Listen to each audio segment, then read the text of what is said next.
নবীজি সাল্লাল্লাহু আলাইহি ওয়াসাল্লাম অনেকগুলো কবর দেখে খুশি হলেন।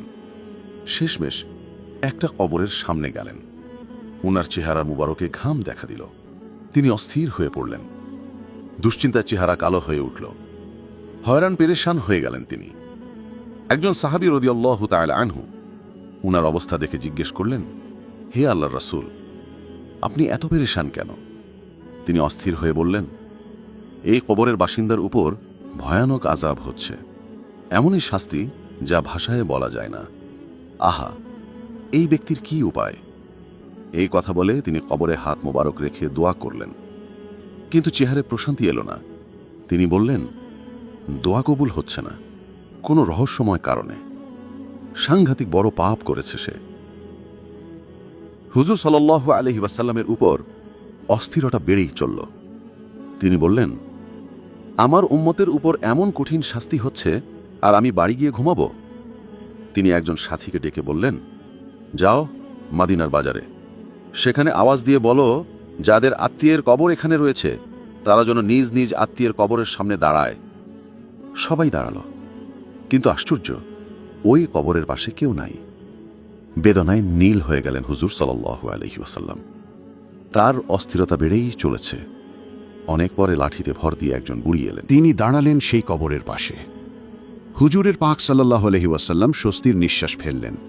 তারপর বৃদ্ধাকে জিজ্ঞেস করলেন, এটা কার কবর? আমার ছেলের। বৃদ্ধা জবাব দিলেন, আপনার ছেলের কবরে ভয়ানক শাস্তি হচ্ছে। ইয়া রাসূলুল্লাহ, এটা কি সত্যি? সত্যি। এরপর বৃদ্ধা বললেন, শুনে আমি খুব খুশি হলাম। রাসূল সাল্লাল্লাহু আলাইহি ওয়াসাল্লাম এবং উপস্থিত সবাই খুব অবাক হলেন। একজন মা তার নিজ সন্তানের ব্যাপারে এমন করে কিভাবে কথা বলতে পারে, তা তাদের মাথায় ঠুকতে ছিল না। হুজুর সাল্লাল্লাহু আলাইহি ওয়াসাল্লাম তাকে বোঝানোর চেষ্টা করে বললেন, আল্লাহ মাফ করুন, আপনি এ কি বলছেন মা? সে আপনার সন্তান।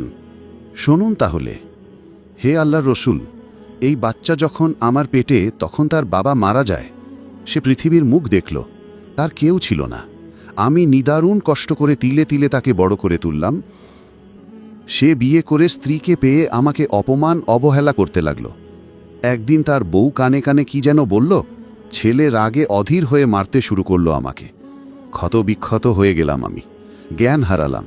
হুশ ফিরলে আমি আল্লাহর কাছে 2 হাত তুলে বললাম, হে আল্লাহ, তাকে কবরে শাস্তি দাও, দুনিয়াতে দিও না। চোখের সামনে ছেলের কষ্ট সহ্য করতে পারবো না। হে আল্লাহর রাসূল, আমি এখন এজন্য খুশি যে আমার দোয়া কবুল হয়েছে। হুজুর সাল্লাল্লাহু আলাইহি ওয়াসাল্লাম অত্যাচারিতা সরল প্রাণ এই বৃদ্ধার কথা শুনে চোখের পানি চেপে রাখতে পারলেন না। ওনার মুক্তার মতো অশ্রু গাল বেয়ে ফোঁটায় ফোঁটায় পড়তে লাগল। খানিক পর নিজেকে সামলে নিয়ে বললেন, হে বৃদ্ধা মা, তুমি তোমার ছেলেকে ক্ষমা করো, সে ভয়াবহ শাস্তি পাচ্ছে। বৃদ্ধা বললেন, হে রাসূলুল্লাহ, অন্য কিছু বলুন, ছেলেকে ক্ষমা করব না আমি।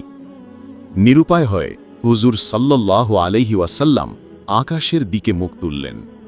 কাতর স্বরে বললেন, হে আল্লাহ, এই বৃদ্ধাকে কবরের শাস্তি দেখাও। এরপরেই ঘটে গেল এক আশ্চর্য ঘটনা। বৃদ্ধার চোখ বিস্ফোরিত হল। সে প্রাণ ফাটা চিৎকার করে বেহুশ হয়ে গেল। খানিক পর জ্ঞান ফিরল বৃদ্ধার। প্রচণ্ড জ্বরে ভোগা রোগীর মতো থরথর করে কাঁপছেন তিনি।